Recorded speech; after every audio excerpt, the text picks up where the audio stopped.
dasar tidak punya otak. Korupsi itu adalah keputusan yang sangat personal. Nggak ada korupsi untuk rame-rame, itu nggak ada, Pak. Korupsi adalah sebuah action yang harusnya memanfaatkan informasi yang banyak sekali nih dalam pikiran, karena kita menyerap, tadi kan banyak ya, tsunami informasi, banyak info. Kemampuan kerja otak dengan banyaknya info harusnya saya tahu kalau saya mau buat hal ini, saya mesti cegah begini supaya tidak begitu. Kalau manfaatnya itu kita ukur secara emosional, berarti lingkarannya ada di lingkaran primer, ego. Yang disayangkan, Pak, ternyata pembinaan yang tadi, antara yang logik dan yang emosi, masih lebih cepat energinya di yang emosi. Iya, iya. Okay. Yang logik ini filternya masih tersendat-sendat, kadang-kadang bumpet.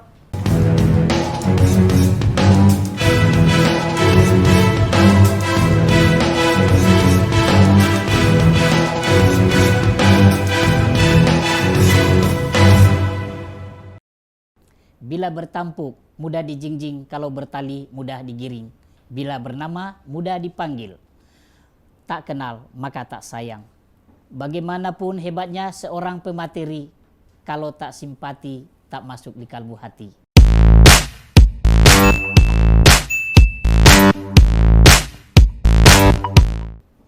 Hari ini kita kedatangan tamu istimewa, Ibu Dr. Anne Gracia, pakar neurosains terapan. Kita akan bincang-bincang tentang yang namanya neuro, pasti berhubungan dengan otak dan korupsi. Apa kabar Ibu Anne? Bang Sega, senang bisa jumpa dengan sahabat Sintesa TV juga dimanapun Anda berada. Bu Anne, kita ini sedang dilanda gelombang tsunami informasi. Betul sekali. Ini menjadikan setiap orang gampang dan cepat pintar, sangat instan. Kami ingin dijelaskan dulu, Bu, apa itu gelombang tsunami informasi ini? Jadi dari sudut pandang neuroscience terapan, Iya, Bu. kita menerima info ke otak kita itu lewat gerbang sensor yang disebut sebagai panca indera.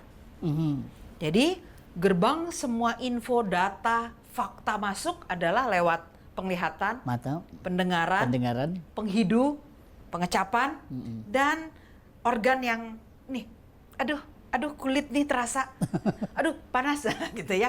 Itu semua informasi. Nah, yang menarik adalah bahwa di zaman sekarang, dalam kondisi kita sedang diam sekalipun, kita di ruangan bisa ada beberapa orang, tapi semua diam. Tidak berarti tidak ada info yang masuk. Tahu? Gadget. Ya, betul, Bu. Gadget ini menjadi hamburan informasi yang luar biasa. Tanpa disadari, anak dari usia yang sangat kecil, bahkan bayi zaman sekarang sambil sedang disusui ibunya udah main gadget. Jadi dia tidak hanya mendengar detak jantung ibu, atau mendengar senandung ibu, cakep, minum enak ya nak ya, nanti pinter ya saya, ya tidak. Ibunya mungkin diam, tapi di sini ada tuing, dung, ding, tiding, cengklung. Ada berbagai stimulus yang diterima oleh bayi. Sebetulnya semua info yang masuk ke otak kita itu perlu yang disebut dengan proses pengelompokan, Bu. pengklasifikasian, agar kemudian dia bisa dikenali. Karena kalau saya bilang sama Bapak, Pak, ini muk. Lalu Bang Sega menyebutnya, dulu saya kenal namanya gelas. Kekinian. Bang Sega, muk.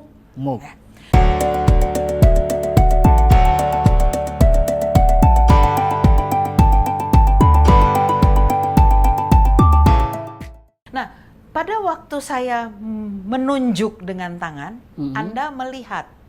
Betul. Berarti Anda menerima info dengan penglihatan. Tapi namanya apa? Anda terimanya lewat pendengaran. Karena saya nggak menuliskan teks di sini yang berkata muk. Ya, Bu. Dua alat indera yang dipakai.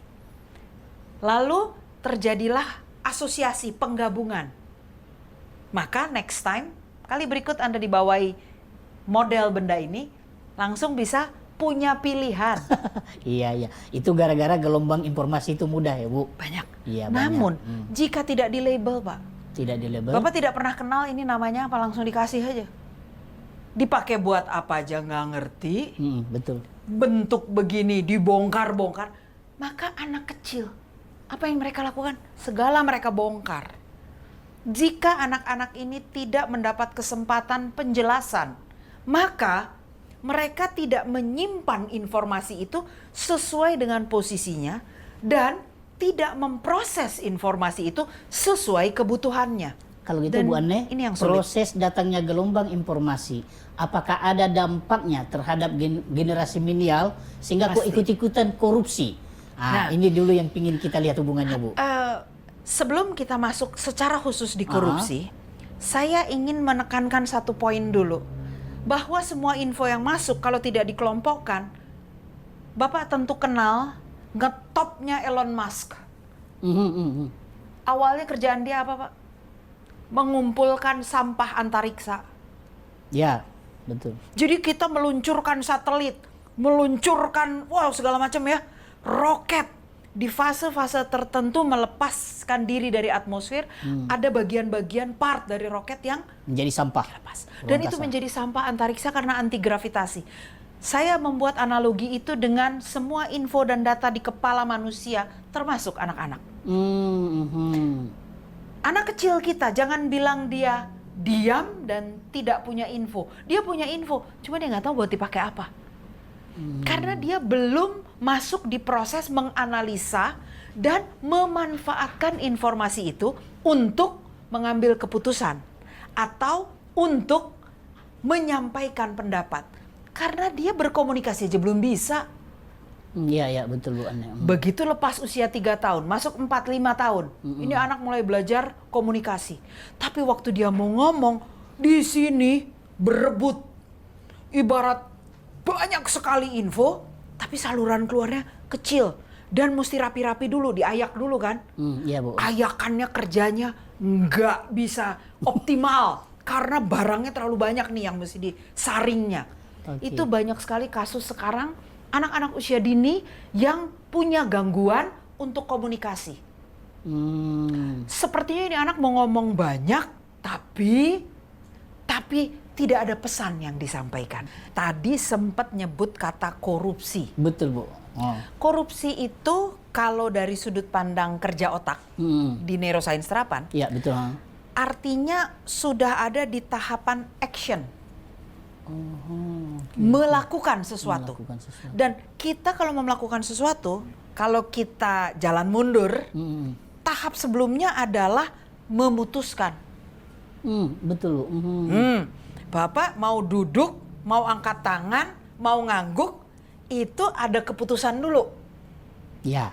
Yang tidak diucap, tapi diproses di pikiran, sehingga actionnya keluar.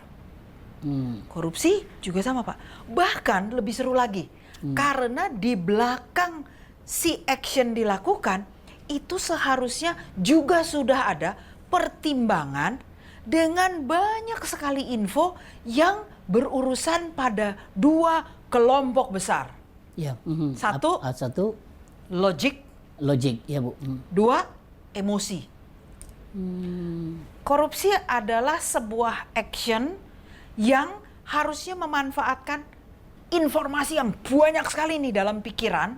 Karena kita menyerap, tadi kan banyak ya tsunami informasi, banyak info.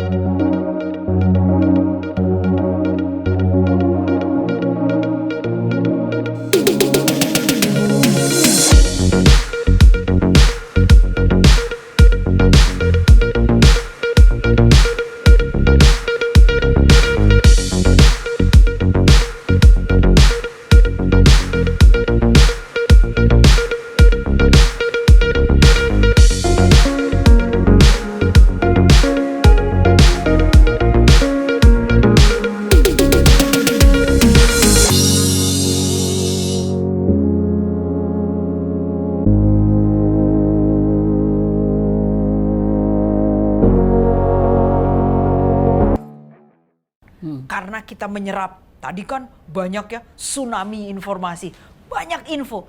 Harusnya makin banyak info, kita tuh makin jeli dan makin, kalau intan tuh diasahnya tuh makin banyak Pak, cuttingnya. Harganya makin mahal. Karena kita punya info banyak sebelum memutuskan. Aduh. Nah sayangnya itu yang nggak terjadi, Pak. Bu Anda tadi bilang ini informasi. Selama ini orang beranggapan sedikitnya informasi memberikan kesempatan korupsi. Ternyata kita alami sekarang tak demikian.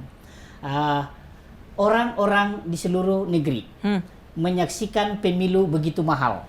Dengan uang 50.000 pun orang bisa mendapatkan Suara. Nah, bagaimana menjelaskan ini Bu dari segi ilmu sains terapannya?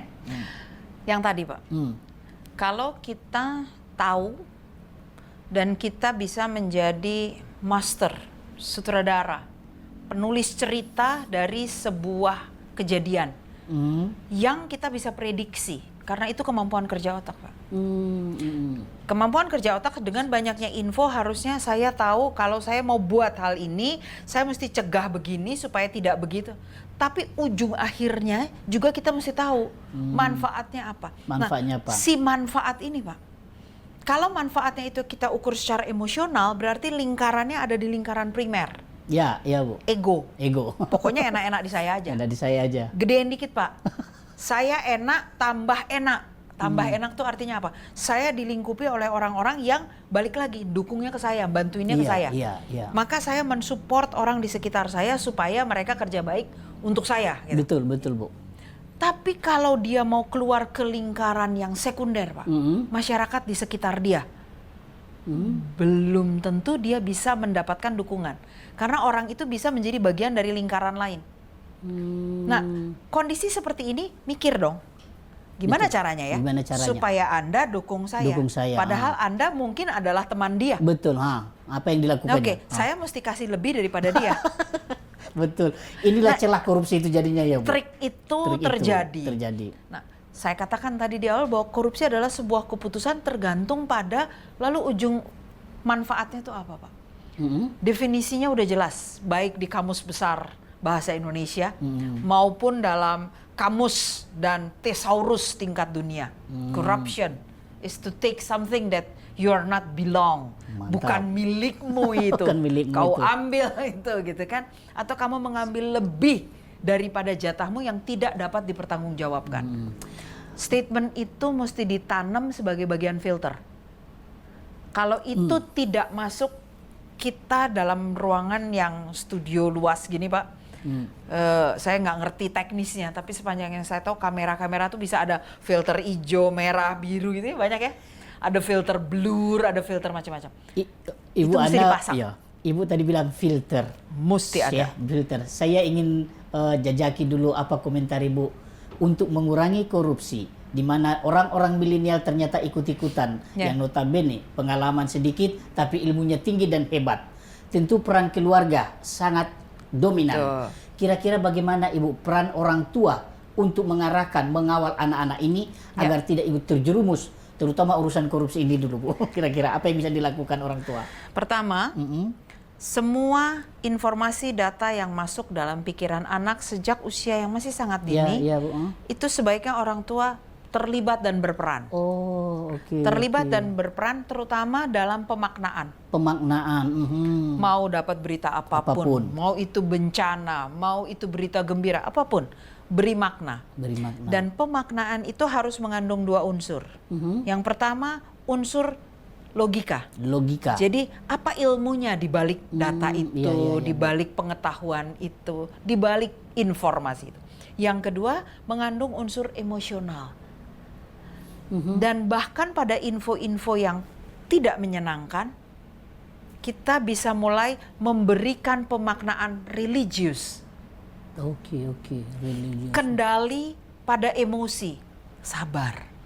Tapi kan ini nggak enak. Eyang udah nggak ada, gara-gara COVID nih sekarang ini. Betul, kamu nggak bisa main lagi, nggak ada Eyang lagi sekarang. Tapi kamu tetap bisa mengingat Eyang dan dulu janjian apa sama Eyang. Iya, betul. Ya, Ini pemaknaan pada informasi dan peristiwa. Itu di tingkat anak kecil, Pak.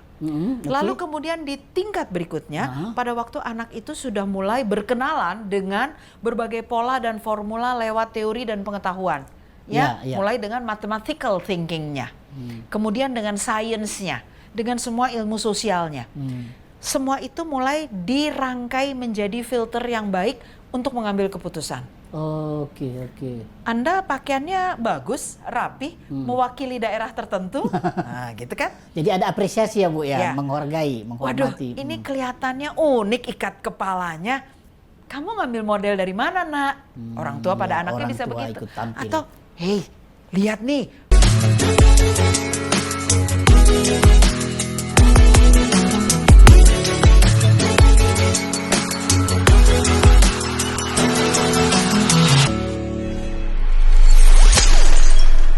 Bapak punya yang bagus sekali. Bang Zega kali ini, anak-anakku yang nonton Sintesa TV, Iya. perhatiin.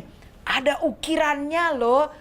Lalu cerita. Betul, Sosial. betul. Sosial. Pemaknaan terhadap semua info tapi mulai dikait-kaitkan, di overlap. Maka itu akan membentuk critical thinking tadi. Sampai akhirnya pada keputusan. Jadi tetap peran orang tua Besar sekali. besar sekali ya Bu ya. Dan harus mulai memberikan kepada anak kesempatan stop sampai filter dia yang putuskan. Dia yang putuskan. Oke. Keputusan dia bahas bareng tanpa ada benar atau salah, terima argumen dia. Dan kalaupun di telinga kita, argumen dia terkesan bikin kita shock. Mungkin tidak sesuai gitu ya Bu. Kenapa kamu main game? Kenapa kau bunuh itu di game itu? Iya Mak, soalnya jahat dia. Jadi saya matikan aja dia. Aduh, pilihan kata-katanya matikan gitu ya. Matikan, aha.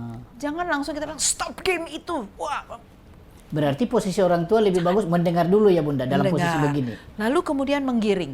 Oh, baru menggiring, oke. Maksudmu dia berhenti bertugas. Kan kalau game hidup lagi, nggak mati sedemikian matinya gitu ya. Nah, sahabat Sintesa, dengan Bang Zega kali ini kita jadinya sama-sama mencapai informasi bahwa proses kerja otak, kalau akhirnya kita berujung pada tadi korupsi, satu hal yang penting, apakah kita melihat perkembangan pada anak-anak kita untuk kemampuan berpikirnya? Sanggupkah dia memisah-misahkan? Ya. Dan sanggupkah dia membuat prioritas? Prioritas untuk dia putuskan nanti ya Bu ya. Jika itu sudah berkembang, ada satu hal paralel yang tadi udah kita sebut-sebut, sanggupkah dia kendali emosi? Jika berdua hal ini berkembang, di sini secara knowledge, logic thinkingnya berkembang, di sini kendali emosinya berkembang, ini akan membangun karakter positif. Dan karakter positif ini kemudian akan mengambil keputusan yang harus kita perkenankan semakin lama semakin besar. Besar.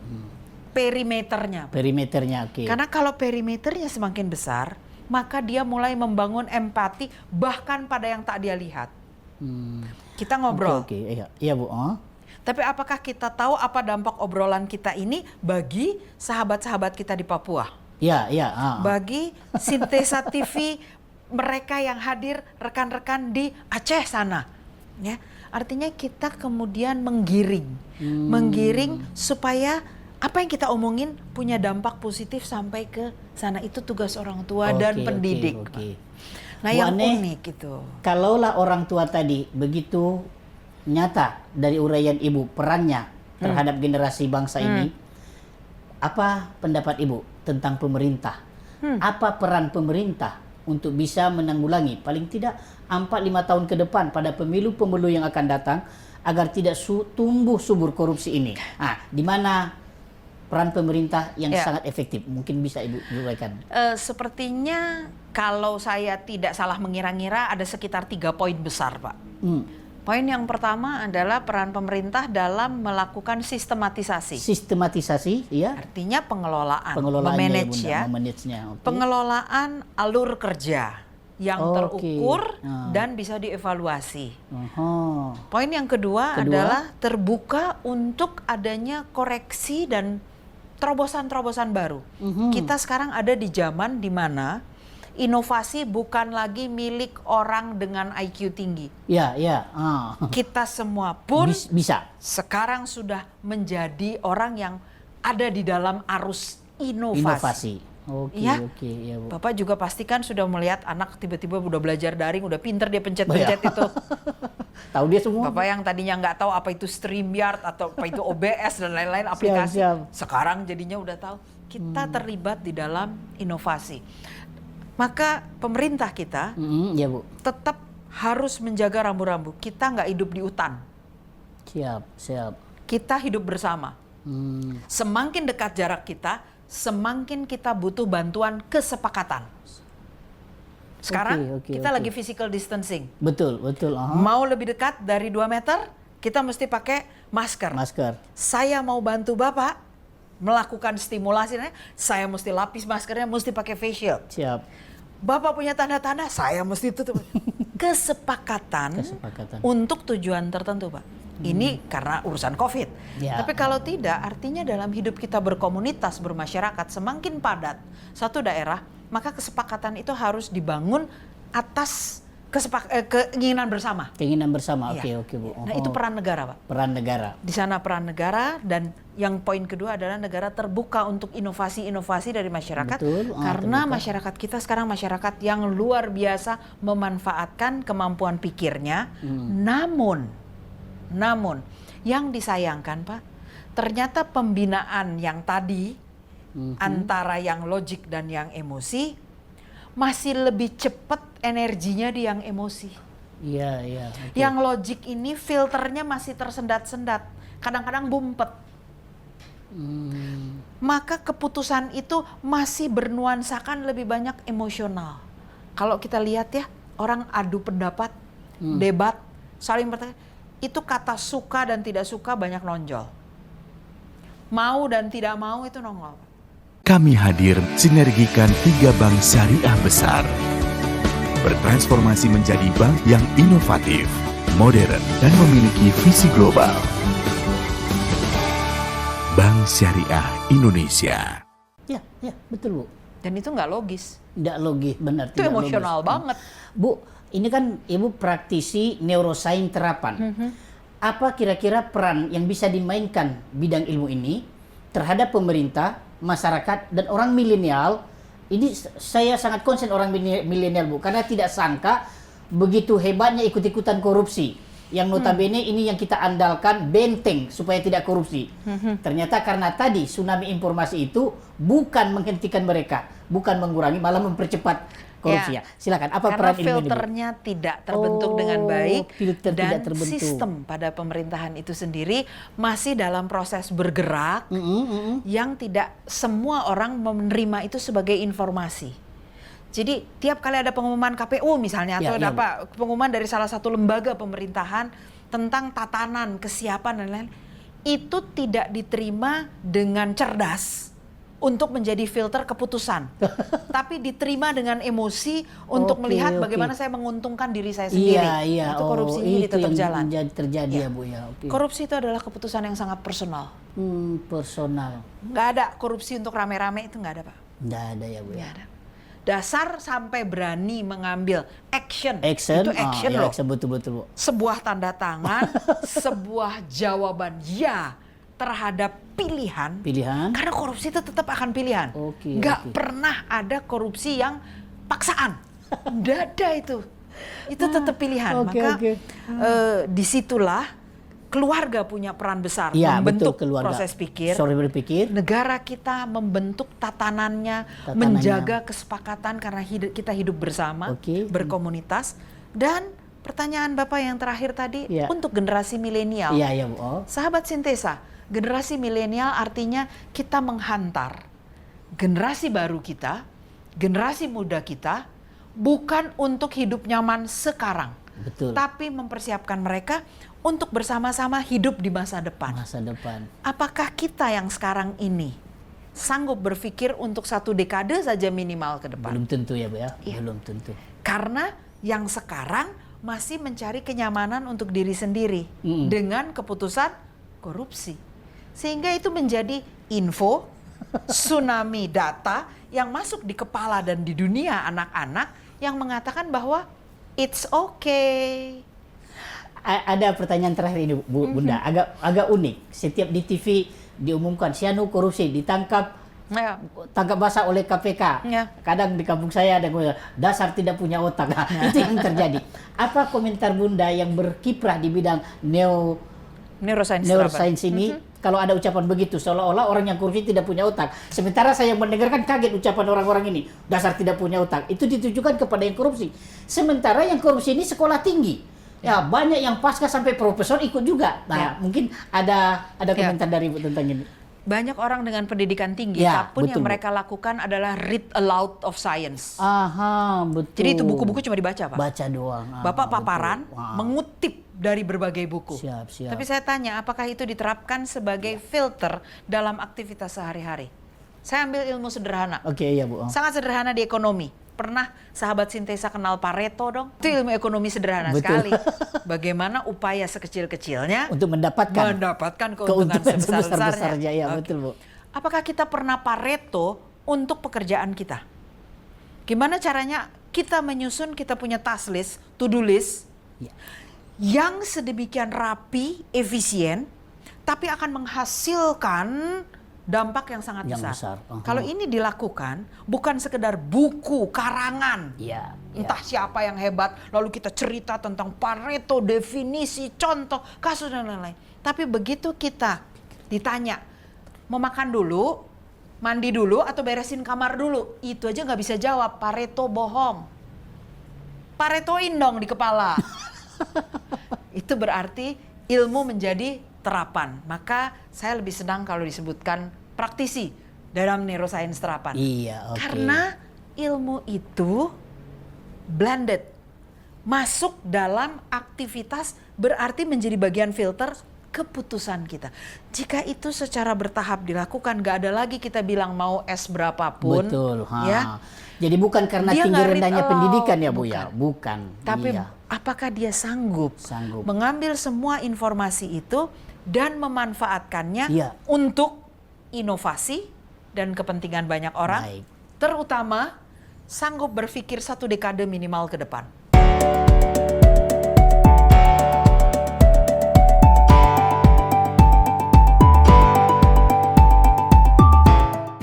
Baik, pemirsa sahabat Sintesa, panjang sudah Ibu Ande menguraikan. Ternyata setiap kita, baik orang tua maupun pemerintah, punya peran besar menghentikan korupsi. Hanya dengan itu negeri kita akan maju, makmur. Ibu Ande, terima kasih banyak. Cara Ibu menguraikan cukup mudah dipahami setiap orang. Terima Bagi kasih, Bang. mereka yang menggunakan ilmu Ibu untuk jadi filter. Saya terkesan kalimat itu. Ya. Jadi tidak perlu pintar kali, tidak perlu sekolah tinggi, Tapi baru pakai. dianggap hebat. Tapi pakai filter itu. Ya. Semoga pembicaraan sore ini bisa bermanfaat. Seluruh isi bumi cukup menjadikan bahan kehidupan bagi seluruh umat manusia. Tapi seluruh isi bumi tidak akan pernah cukup memenuhi keserakahan seorang manusia. Maka gunakan ilmu dan informasi sebagai filter agar kita tegak berjalan di muka bumi.